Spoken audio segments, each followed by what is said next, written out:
No, okay bro, lipat na ako server. Yes, no, ay ito pala, Marky Tuazon! One of our Paladin brothers!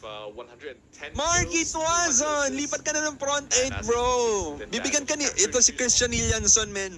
Message mo siya, bibigyan ka niya ng whale account. Marky Tuazon, alam mo ba bro, ikaw lagi kong ginagamit na reference pagdating sa free-to-play Paladin content. No, Marky Tuazon, Gulaman. No, Gulaman Gaming no on YouTube. No, si Marky Tuazon, definitely top tier content.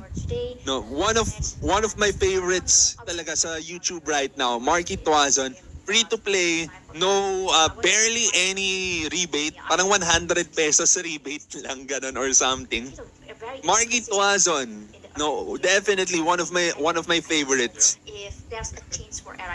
He's always my main reference when I want to show people free to play Paladin na malakas. Marky Tuazon or si Gulaman Gaming.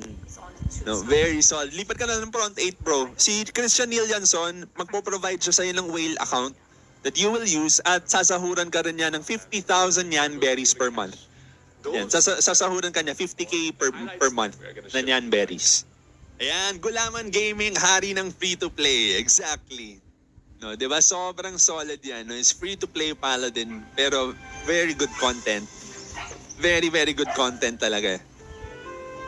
Isa ako sa mga na-ellipse ng videos niya, yung he was grinding dark frames without healing pets. No, actually, gamit pa na is Ghost Samurai. But he's not dying. Why? Because he's taking advantage of the mechanics. What mechanics? We have sigils.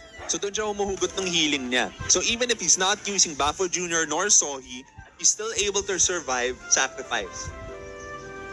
Diba? Hindi alam ng ano yan, hindi alam ng pangalan yan, hindi alam ng mga casuals yun.